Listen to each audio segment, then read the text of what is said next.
Welcome back, everyone. Today, we are going to take a look at something that might just change your life forever. We're diving into the world of food and religion. Wow. And we've got some really interesting source material here. Yes. We've got some excerpts from some writings on East Asian culture, traditional health beliefs, and even a glossary of food ingredients. Oh, cool. So I don't know about you, but I'm really excited to jump in. Me too. I think this will be a fascinating deep dive. I mean, when you think about it, food is such a fundamental part of all cultures and all religions. Yeah. And I think it can tell us a lot about a society's beliefs and values. Yeah, for sure. So I'm really curious to see what we can uncover here. Yeah. Have you ever thought about how your religious beliefs might be shaping your daily diet? You know, I haven't really thought about it consciously. Yeah. But I'm sure it does in ways that I'm not even aware of. Yeah. Well, hopefully we can dig into that today and figure out some of the ways. Definitely. So where do we even begin unraveling this connection? Well, I think a good starting point is recognizing that food is so much more than just fuel. Okay. It plays a powerful symbolic role in religious practices around the world. Okay, so it's like food is a language. Exactly. That speaks to something deeper. Yeah, it's a way of communicating. Yeah. Ideas and beliefs about the world. Okay. And about our place in it. Think about bread and wine in Christianity. Oh, yeah? For example. Good example. They're not simply snacks. Right. They represent the body and blood of Christ. Right. But why those specific elements? Well, bread, a staple food, symbolizes nourishment and sustenance, both physical and spiritual. Right. Wine, often associated with celebration and joy, represents the outpouring of Christ's love and sacrifice. Together, they paint a powerful picture of communion and connection with the divine. Yeah, that makes sense.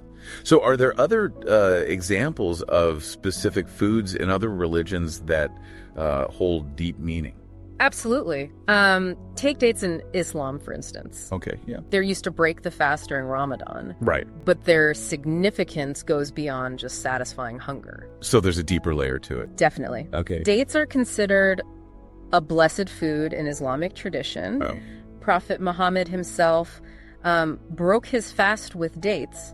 Choosing dates to break the fast becomes an act of following his example. Oh, interesting. Connecting oneself to a rich history and tradition. It makes you realize how much symbolism is packed into even the simplest acts of eating. Yeah. You know? Yeah. I never thought about it like that before. Yeah, it's really fascinating. Yeah. And these symbolic connections extend beyond individual foods. Okay. Many religions have specific dietary laws and restrictions. That's right. That govern what followers can and cannot eat. Yeah, like halal in Islam and kosher in Judaism. Yeah. But why?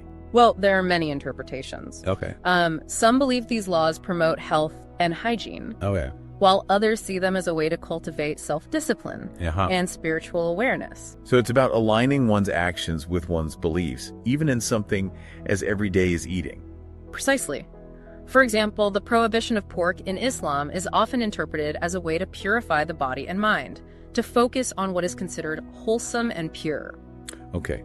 And in Judaism, kosher laws go beyond just the type of food. Right? Yeah, that's an important distinction. Kosher practice dictates specific methods of slaughter and preparation, ensuring the food is ritually pure. Okay. It's a meticulous system that emphasizes intentionality and awareness. So bringing a sense of mindfulness and reverence to even the seemingly mundane aspects of life. Exactly. And this concept of mindfulness extends to other dietary choices as well, like vegetarianism, which is practiced by many Hindus and Buddhists. But what's the driving force behind vegetarianism in these religions? While health is certainly a factor, the core principle is ahimsa, meaning nonviolence, towards all living beings. It's about extending compassion, not just to fellow humans, but to all creatures. So it's a dietary choice rooted in a deep respect for all life. Precisely. Choosing not to eat meat becomes a tangible expression of their commitment to nonviolence and their reverence for the interconnectedness of all living things. It's amazing how these dietary choices reflect a much larger worldview, Yeah. and a commitment to living in harmony with the world around us. It really highlights the interconnectedness of food, ethics, and spirituality. It's not just about what we put in our bodies, but also about how our choices impact the world around us. This is already making me think about food in a whole new light. I'm starting to see it as a reflection of cultural values, spiritual beliefs, even ethical stances. Absolutely. We've got this glossary of fascinating food ingredients. Yeah. I'm really curious to see how these tie into all of the stuff we've been talking about. Yeah, me too. So why don't we just jump right into it? Sounds good. So we've talked about food as a symbol and dietary laws, but what about the role of food in actual religious rituals and ceremonies? Oh, that's where things get really interesting. Food isn't just consumed on a daily basis.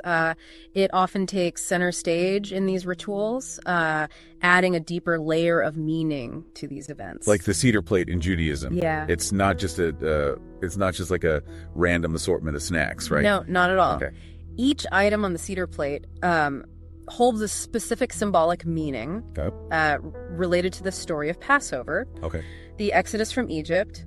You have the matzah, representing the unleavened bread the Israelites ate as they fled, bitter herbs, symbolizing the bitterness of slavery, and cheriset, a sweet paste representing the mortar used to build the pyramids. So it's like eating a history lesson. That's a great way to put it. The Seder plate turns a meal into a tangible experience of history, faith, and cultural identity. And in Islam, the breaking of the fast each day during Ramadan is a big event, isn't it? Huge. I imagine it's more than just a meal. Absolutely. Okay. The iftar, as it's called, is a time for families and communities to come together, share food, and celebrate the end of a day of fasting and spiritual reflection. It's a beautiful expression of unity, generosity, and gratitude. So the act of sharing food strengthens the bonds within the community? Yeah. Reinforces the shared values of the faith. Precisely. It's about nourishing both the body and the spirit, fostering a sense of connection and belonging. Okay, and what about in Hinduism? In Hinduism? Yeah, I've heard that food plays a unique role in rituals. Yes.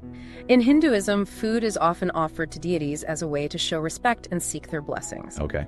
This practice, known as prasadam, imbues the food with divine energy, making it sacred. So it's like sharing a meal with the divine. Exactly. It's about recognizing the presence of the divine in all aspects of life, even in something as simple as a meal. It's incredible how these rituals transform the act of eating into something so profound. Yeah. It's not just about satisfying hunger. Right. It's about connecting with something larger than ourselves, whether it's history, community, or the divine. It's a reminder that food is a powerful tool for storytelling, for expressing faith, and for forging connections. So we have this glossary of fascinating food ingredients here. Yeah. I'm curious to see how some of these tie into these broader themes we've been discussing. For example, we have adzuki beans here. Oh, yeah. I love those in desserts. I had no idea that they had any deeper meaning. Well, in East Asian cultures, adzuki beans are considered a symbol of good luck and prosperity. Okay. They're often eaten during New Year celebrations and other special occasions to invoke those positive associations. So it's not just about their sweet flavor. It's about adding an extra layer of auspicious symbolism to the meal. Okay. What about amaranth? An amaranth. Yeah, I've seen that popping up in a lot of health food stores lately. Yeah, amaranth is an ancient grain. It was a staple food for the Aztecs. Wow. It's not only nutritious, but also holds cultural significance in some indigenous traditions. Okay. Used in religious ceremonies and offerings. So it's a food with a rich history, both nutritionally and spiritually. Precise. Okay. This next one is interesting. Asafeta. Asafeta. Yeah. It's described here as a pungent spice. with a bit of a unique aroma. That's one way to put it. Okay. Yes, asafoetida has a distinct sulfurous smell. Okay. But in small doses, it adds a unique savory note to dishes, especially in Indian cuisine. So it's a spice that packs a punch. Absolutely. In terms of flavor and its cultural significance. In traditional health practices, asafoetida is believed to have medicinal properties. Okay. Aiding digestion and warding off evil spirits. Oh, wow. It's a fascinating example of how food can blur the lines between culinary, medicinal, and spiritual uses. Now, we talked about dates earlier in the context of Islam, but it seems like they have a broader significance as well. You're right. Dates have been cultivated for thousands of years and are mentioned in religious texts like the Bible and the Quran. Yeah. They symbolize abundance, prosperity, and hospitality in many cultures, often served during festive occasions and religious holidays. So offering dates to someone is like a gesture of goodwill and good fortune. Precisely. Okay. It's a way to share those positive connotations. Okay. And express a sense of generosity and welcome. Okay, what about figs? Those, they seem to pop up in religious stories a lot. Yeah. What's that all about? Well, figs have long been associated with fertility, abundance, and knowledge. Their presence in the story of Adam and Eve, for example, links them to themes of temptation. Right. The acquisition of knowledge and the consequences of human choices. It's amazing how even a simple fruit can carry such profound meaning and symbolism. Food is a powerful storyteller, isn't it? Yeah, it really is. It can convey complex ideas, beliefs, and narratives in a way that resonates deeply with us. Absolutely. We've only just begun to explore this glossary, and I'm already feeling overwhelmed by the sheer depth of knowledge and symbolism packed into these ingredients. Oh, there's a lot more to unpack here. It's incredible how each one seems to have a story to tell, or a belief attached to it, or a tradition woven into its very essence. Yeah. Like the mustard seed. The mustard seed. So tiny, yet so significant in various religious traditions. It's a good one. What's the story there? Well, despite its small size, a mustard seed has the potential to grow into a large plant.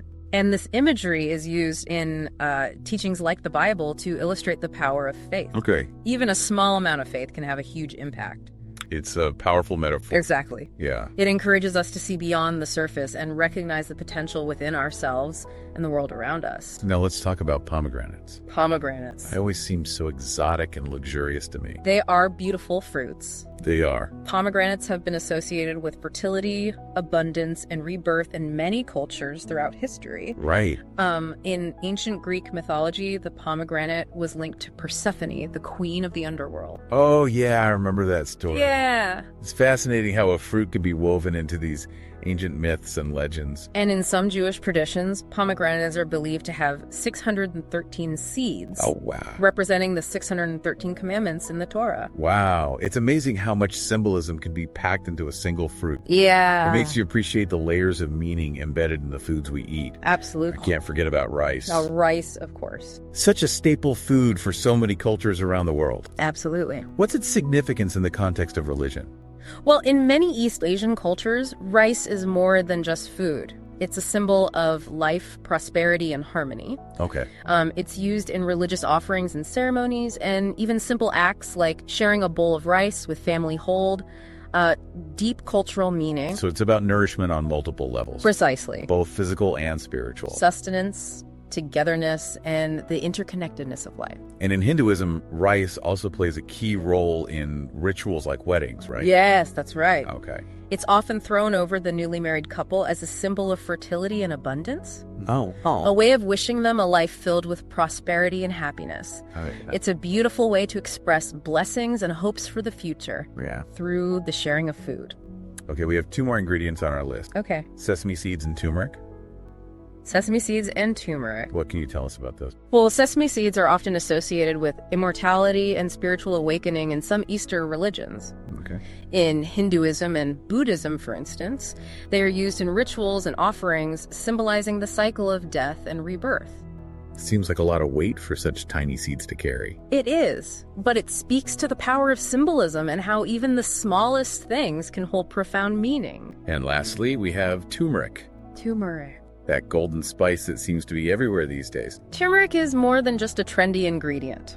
It has a long history of use in traditional medicine, especially in India and other parts of Asia. Mm-hmm. But beyond its medicinal properties, turmeric also holds religious significance in Hinduism. Okay, so it's a spice that nourishes both body and soul. Exactly. Yeah. It's often used in ceremonies and rituals symbolizing purity, prosperity, and good luck.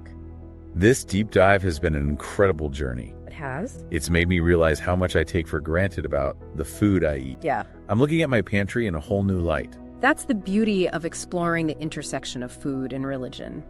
It opens our eyes to the deeper meanings and cultural significance behind what we consume.